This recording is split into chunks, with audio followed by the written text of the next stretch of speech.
In part 2 of Bad Arguments That Atheists Make Against God's Existence, Cameron Bertuzzi walks us through some of the ways that you can respond to people when they raise these bad arguments, and you'll have some good answers for yourself.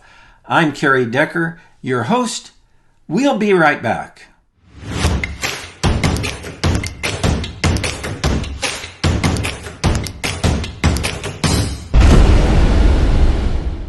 Hey, I know this is not one of the questions that we talked about, but I'm just going to throw it in here.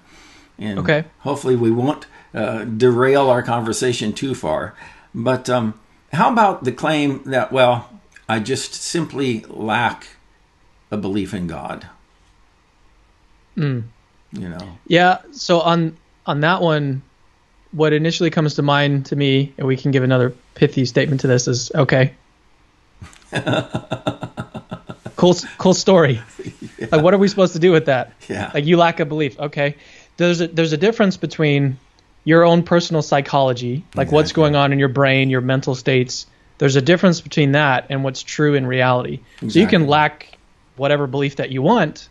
I mean, brain dead people lack beliefs too. Mm-hmm. But what's really the more interesting question is, what is true? What does the evidence suggest? And so that's what we ultimately need to be focused on. We don't need to be focused on whether or not some person lacks a belief. Yeah. That's unimportant. Yeah, I agree with you. It's really a statement of personal psychology. And yep. I think a lot of times things that atheists say, there's sometimes an effort to kind of place themselves immune from critical examination, and just saying, well, I lack a belief in God. Well, like you say, okay, is that you've told me that's something that's not very interesting. You know, you told me that it's kind of like saying that, well, I don't like chocolate ice cream. Okay, great. Let's talk about more important questions, like you said, the whole question about what's the nature, what's the nature of reality? Yeah, I mean, turtles lack belief about gods too, but okay. So yeah, really. So well, let's move on to the next question. If you were born elsewhere, Saudi Arabia, you'd probably the next be one is Muslim. The next one is no evidence for God. We can go to the last one if you want. Yeah, I'm sorry. I just got confused. You know, when you get to be my age, it happens. I just don't want to skip that one because it's really bad. All righty. There is no evidence for God. Yeah. So this is we already talked about it a little bit. I've done a video on this. I've done a couple videos, and I've done a blog post on it. And so what's interesting to note about this one is that when atheists say there's no evidence for God, usually they don't follow that up with any evidence for their claim. So they'll just say there's no evidence for God. Yeah. Where's the evidence for that? You've got to, if you can't just require evidence in one case and then not require evidence when you say something. That's being inconsistent. Yeah. That's all that it is. Yeah. And so what I normally respond after we get past the irony of the statement is I say, well, actually, there's a lot of evidence for God. We talked about it earlier, contingent things, the beginning of the universe, fine-tuning for life, and moral knowledge. Those are the ones that I like. And so all of these are evidence for theism. Yeah. All of them. Yeah. And what's interesting is that I don't know if atheists are assuming this, or maybe it's some kind of deeply embedded belief in culture, is that some people think that in order to have evidence for some conclusion, that data can only support one hypothesis. Yeah. Like that's it. Yeah, if it supports multiple hypotheses, then you don't actually have any evidence. And so in 2009, something interesting, a little interesting tidbit here, is that in 2009, some Israeli scientists showed how easy it is actually to plant DNA evidence at a crime scene. And so you can have the DNA evidence will support that this person is the criminal or whatever. Yeah. But that DNA evidence could also be interpreted this other way as, hey, it was planted there. So evidence doesn't necessarily only support one hypothesis. What we need to ask is what is the best explanation of the data that we have? Yeah. Is the best explanation that someone planted it? Is the best explanation that this person actually was there and is the murderer or whatever?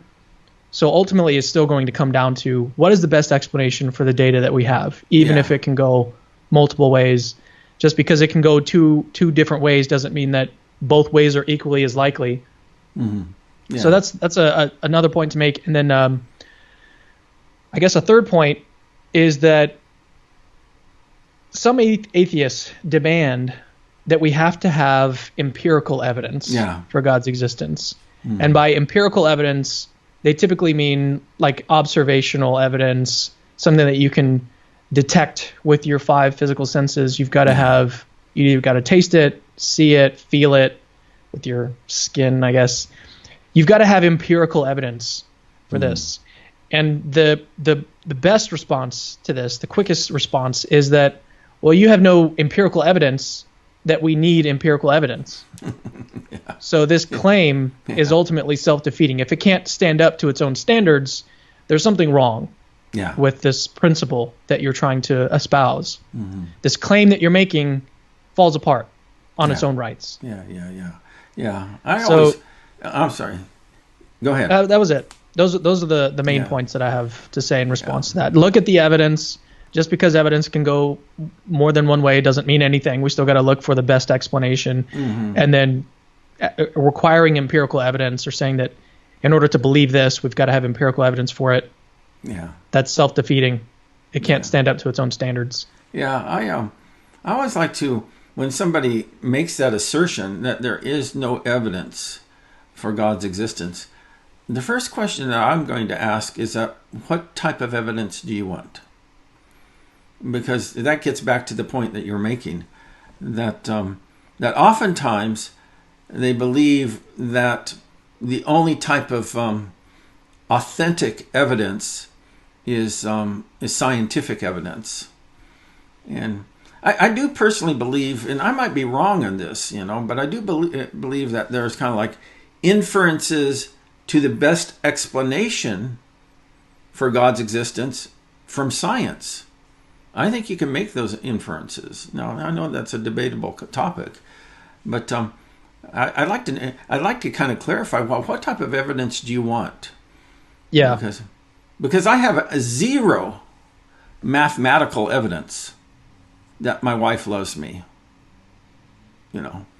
But here's something interesting, is that most scientific explanations are not actually observed explanations. Mm-hmm. This is something that Voss Ben Frossen, I think his name, he pointed this out, is that most scientific hypotheses are using unobserved phenomena to explain observed phenomena. So, for example, think about gravity. So we see things sort of sticking together in space, but we don't see or experience gravity itself. Mm-hmm. What we're using an unobserved law to explain observed things. Yeah.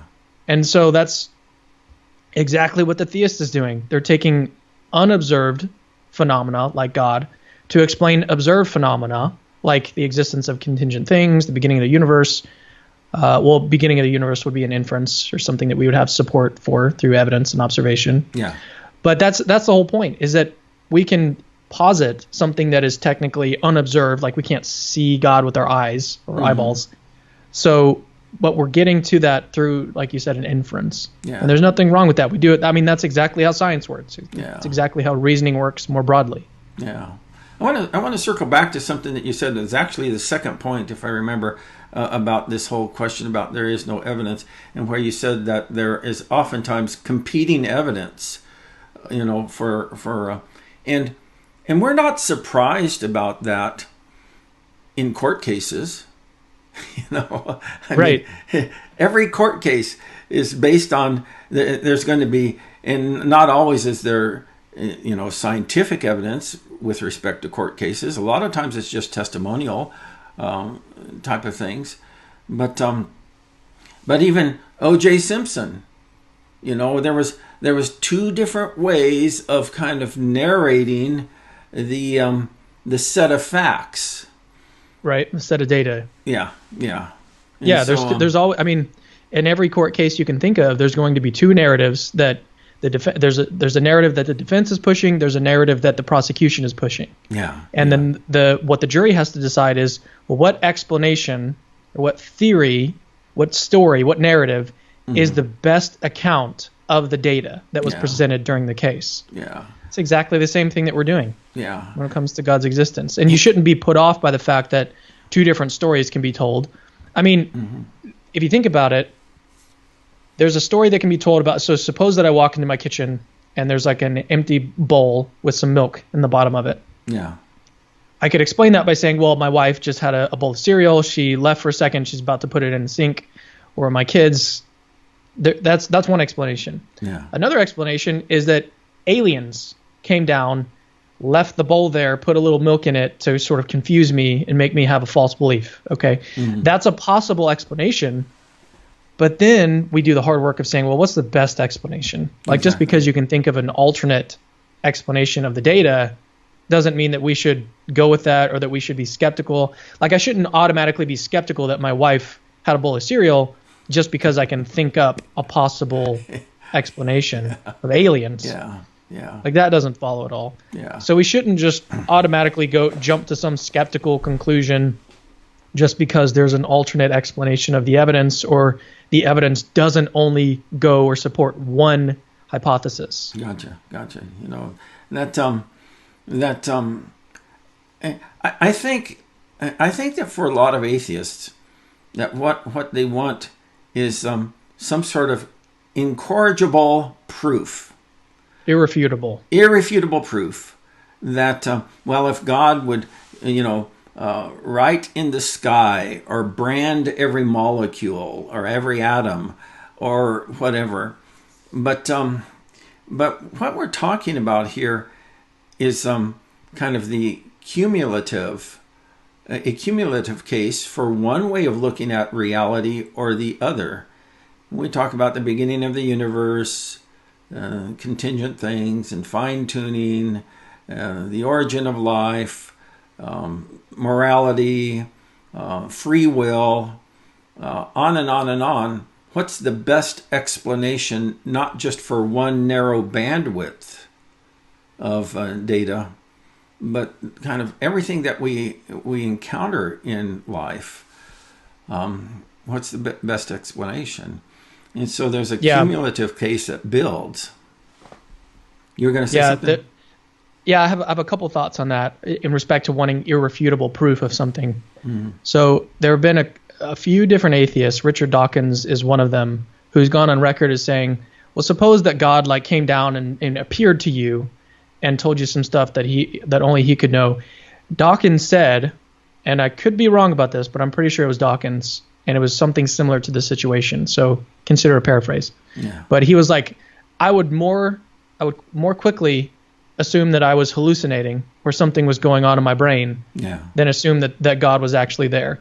And so you can think up like any standard of proof that you want, and you'll find atheists that are just not going to accept it. They're just not going to be moved by that, just because really and honestly, they just don't want to believe. Yeah. And so even if like the irrefutable proof thing is really slippery, because if you try to present them with something that should be irrefutable, they can still just wiggle out of it. So that's one thing to say. And then second thing to say is that the same self-defeat worry is still there with this one, because what irrefutable proof do you have that we need irrefutable proof in order to believe something? You don't have it. You don't have irrefutable proof of that. So the same worry is still there. That's actually a big worry in epistemology more generally. Epistemology is how we come to know things, the study of knowledge. And experts in that field are always trying to find ways of getting out of that worry. Basically, that worry is everywhere. It's a real deep thing to think about. So anytime you hear an atheist say, "Well, we need this in order to believe this," we'll be like, "Well, how does that apply to itself?" And in a lot of cases, you're going to find that ultimately, whatever theory they're giving you or claim that they're making about what evidence you need is going to ultimately undermine itself, shoot itself in the foot. So that's a strategy that you can use to think about these types of questions more analytically. The whole extraordinary claims require extraordinary evidence. And that's What's your extraordinary evidence that that's true? Yeah, yeah, yeah, really. So, so, one thing I like about you is you got a little bit of an edge, and by the way, I do think that we always need to be respectful with the people that we're talking to. But right. Atheists don't play the game by the same rules. Dawkins and some of the other popular atheists go out and mock them and ridicule them and so on and so forth, as if mockery and ridicule is an argument, And you're not just making that up. Like, there's a video of Dawkins saying, we don't need to engage them, we just need to ridicule them. Yeah. Like, there's literally that, like, that's his strategy. A lot of atheists take that strategy. Maybe they weren't using it as, like, maybe they didn't get it from Dawkins. That's what they were naturally inclined to do. Mm-hmm. But one of the things that I like to do on my channel and my work is look at the best arguments, the best versions of the arguments, and really analyze and look at those. Yeah. So what we're doing here is we're looking at a list of, like, just bad atheist arguments, but that doesn't mean that every single objection is worthless or not worth thinking about, or that they're all bad. Mm-hmm. One of the best objections to Christianity and to belief in God is the argument from the problem of evil. Yeah. Do you have a talk on that during this session, during this whole thing? Yeah, we have at least 3 or 4, 4 different talks on it. And so so the problem of evil, some versions of it are really interesting and puzzling to think about, and it doesn't even really take an argument to really consider the force of that one. Yeah. But that's what we're doing here, is we're looking at some of the worst objections, and so I think this is still worthwhile because a lot of these are so popular, so common. Yeah. I mean, in the popular realm, you mentioned Ricky Gervais. He's a big public figure, and he was in the news recently about his opening speech on, what was it? It wasn't the Grammys. I think it was the Oscars. Oh, yeah. No, it wasn't the Oscars. I don't watch those award shows because I get really tired of all the self-congratulations. I saw on that point, I saw a post that was, like, from The Onion, I think, and it said a mirror got standing ovation for like 6 minutes, just standing on stage. One of the things that I'm a little bit reluctant to do is I'm really reluctant to let Hollywood elite or politicians do my thinking for me. Is that I don't want somebody to tell me what to believe or tell me how to think or tell me what's right or wrong. I want to be able to kind of like tease these things out myself rather than be schooled by these folks. But I think that's the right way to go about it. Yeah, how about number 4 that we've come up to? If you were born elsewhere, now we get to that question. If you were born elsewhere, you would believe elsewise. Yes. So this is one of my favorites because it's really fun to think about. It's a really good philosophical question. And I've done an interview with a guy named Thomas Bogardus. He wrote a paper on this, and I interviewed him. That's sort of what I do on my channel. Yeah. I've actually started doing a weekly live stream, so that's one of the things that I'm starting to do moving forward. But I did a live stream with him.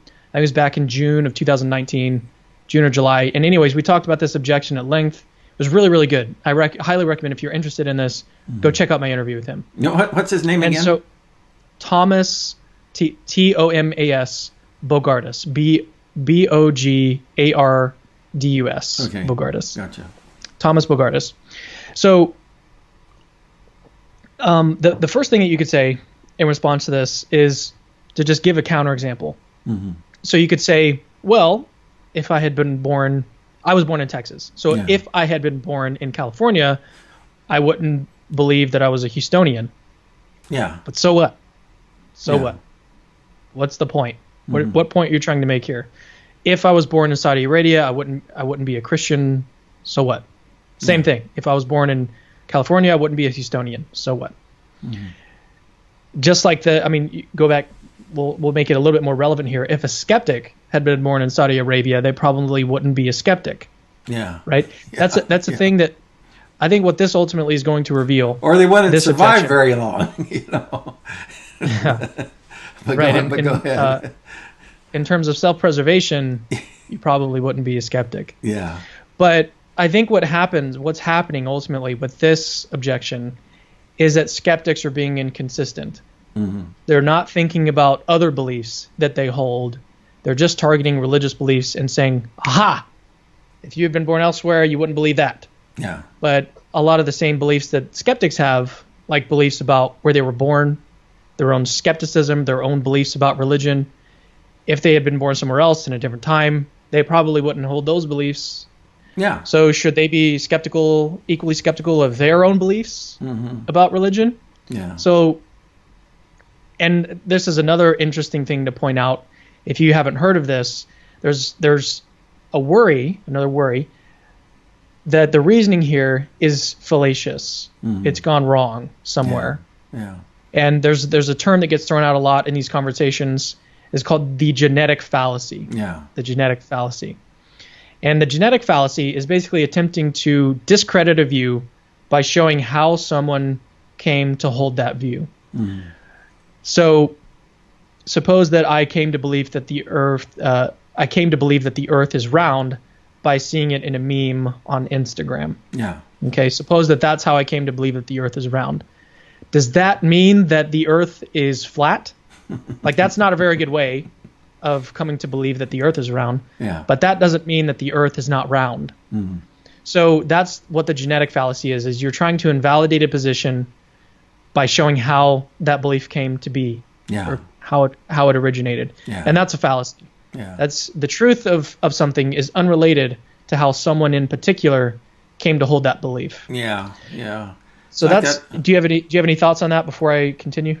Yeah, it's like that old X-File slogan.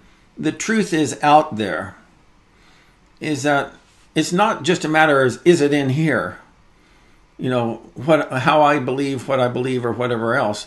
The truth is out there. And so the real issue is not where you were born. It's the real issue is that how can we know what's true?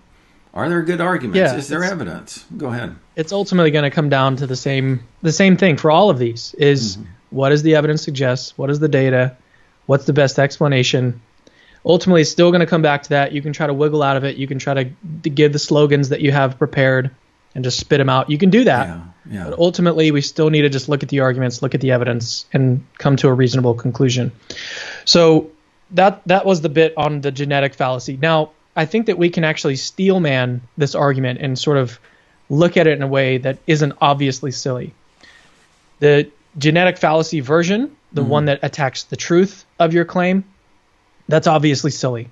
Yeah. It's really, really bad. Yeah. So the better version of this objection is to say, well, it's not that your belief is false, it's that you used a really bad method in order to form your belief. And so therefore, you don't know that Christianity is true. Yeah. So now the first thing to note with this new formulation of the argument is that this does not target people who use a good method to come to believe in Christianity. So if your method is a good method, and most people will immediately recognize that a good method is something that like you base your belief on evidence and arguments, which we've been talking about this whole time. Yeah. If that's how you came to become a Christian, that's not who this argument is attacking. What it's attacking is a bad method for your coming to believe what you believe. And so maybe the method that they're attacking is beliefs that are formed on the basis of testimony from your parents or teachers. Yeah. Maybe that's the version or the method that they're wanting to attack. Now, the problem here is, once again, and this is why I said I think what's really happening is that they're just being inconsistent, is that they're not thinking about the fact that most of their scientific beliefs are based on what they learned from their parents and from their teachers growing up. Yeah, yeah. And so if you want to say that this is a bad method and we can't believe anything based on some belief that you have that's based on testimony, then be ready. Like if you're going to be consistent, a consistent skeptic, be ready to throw out basically everything you know about science. Exactly. Yeah, yeah, yeah. There's a whole web of assumptions that even scientists make in order to do science. They don't go out and prove all of the other stuff that is part of the body of knowledge. They just start where they're at, and they kind of whittle down and narrow their focus on what they're working on. So you're absolutely right. Is that the methodology? We are dependent on testimony. Yep. For so much of life, Yeah, and if you want to be skeptical about religious beliefs because testimony is a bad way of knowing stuff, then again, be ready to throw out pretty much everything that you know about science. Yeah. Like if you think you have any scientific belief about anything, you more than likely learn that through the testimony of your teachers, through the testimony of some expert scientist who's done the actual experiments. You haven't done them, most likely, unless you're a scientist yourself. And even then, most scientists work in a very particular field. Yeah. And it's like you have a lot of different scientific beliefs about how the universe works, about planetary motion, a lot of different things that you personally haven't studied on your own. And so you're still relying on the testimony of other scientists, maybe your peers, for the beliefs that you have. And so, again, I think what this reveals is that skeptics are not being consistent about where they're applying their skepticism. Yeah. You're wanting to just narrow in your skepticism on religious beliefs, and you're ignoring all of your other beliefs that you have. Yeah. And again, it even applies to your own religious beliefs as well. Your religious beliefs, your skepticism about religion, if we put you in a different time, a different place, your beliefs would be different too. Yeah. So what conclusion are we supposed to draw from that? It proves way too much if it works. Yeah. It's not only scientific stuff. You think about the body of knowledge that we just have, the kind of this web of knowledge that we just, like, was Abraham Lincoln the 16th president of the United States? Well, I mean, historical facts is that I don't have any direct experience with those. But I believe what my teachers told me. They have a statue of him in Washington. And so right. You just go with it. You can kind of.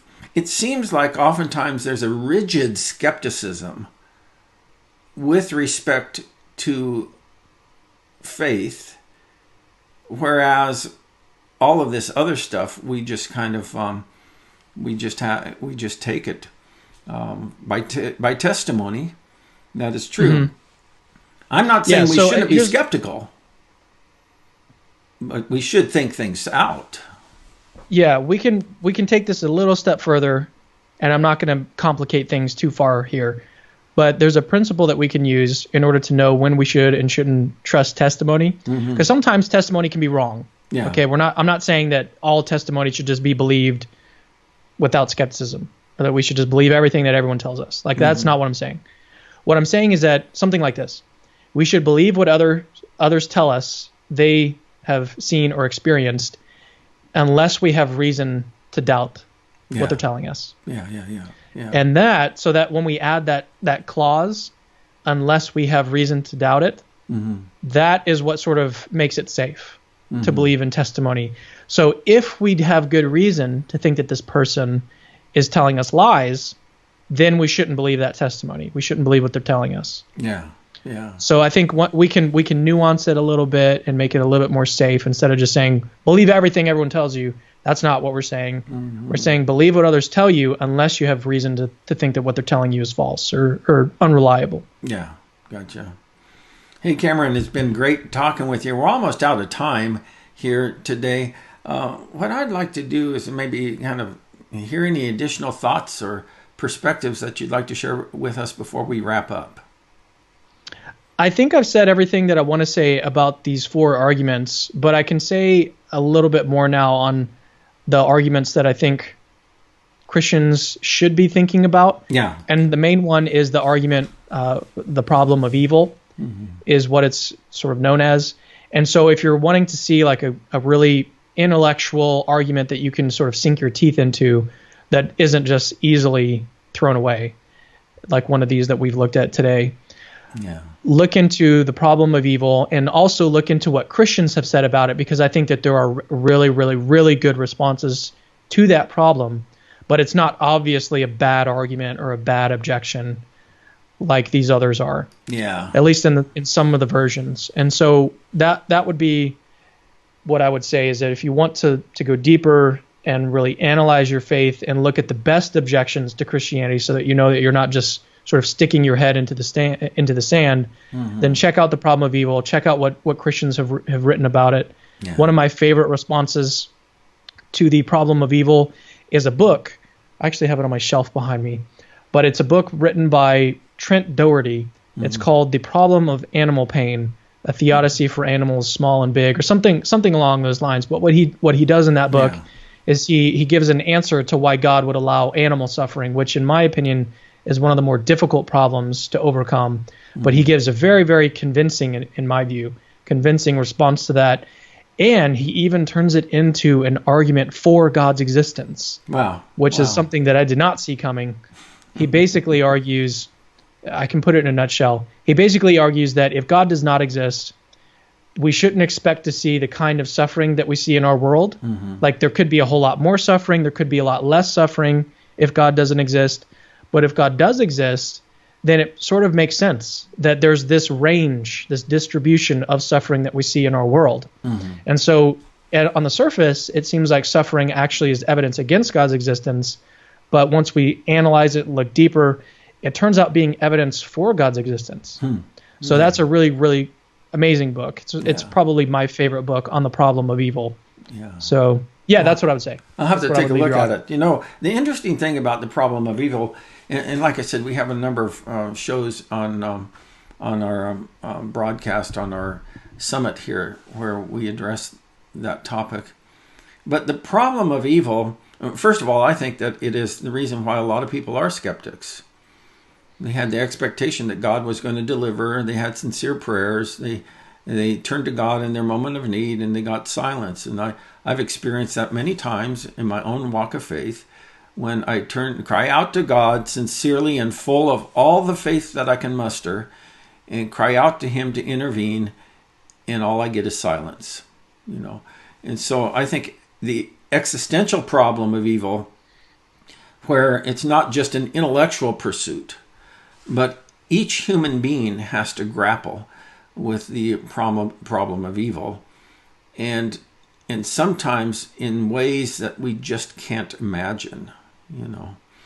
And so and I would also say that in the same way that theists and Christians need to grapple with the problem of evil, atheists, skeptics, agnostics need to grapple with the argument from contingency, the argument from the beginning of the universe, fine-tuning for life, the problem or moral knowledge. So on both sides of this, we've still got to look at what the total evidence suggests. We can't just focus on one little thing. We have to look at everything in our experience, all of the evidence, and come to a conclusion based on all of it. Yeah. Well, I agree that I was talking with another fella, and it's true. The problem of evil is not just a problem for the Christian, because the atheist has to give some sort of account of the reality of objective evil. And that's a pretty hard project for the atheist to answer when it comes to, well, what's the reality? How do you justify the reality or explain the reality of objective evil? So, hey man, I could talk with you all day, you know, but I know you have other stuff to do. And so, but I do sincerely appreciate you taking time to be with us here on our show, and thank you. I love your style. Keep up the good work that you're doing, and thank you. Our conference is a better conference because you participated in it. Well, I really appreciate it. I really enjoyed the conversation. Like you mentioned before we went live, it was more conversational, and I really liked that. I think it was really beneficial, and it'll be edifying to people. Cool. Good. I really enjoyed what Cameron had to say, and I hope you did too. There's plenty of great content here on 5 good reasons why God exists. I hope that you'll check out all of the great talks, not only when they launch, but also when you come back and revisit them from time to time to better understand these arguments for your own personal enrichment and how to help others. I'm Kerry Decker. We'll see you next time.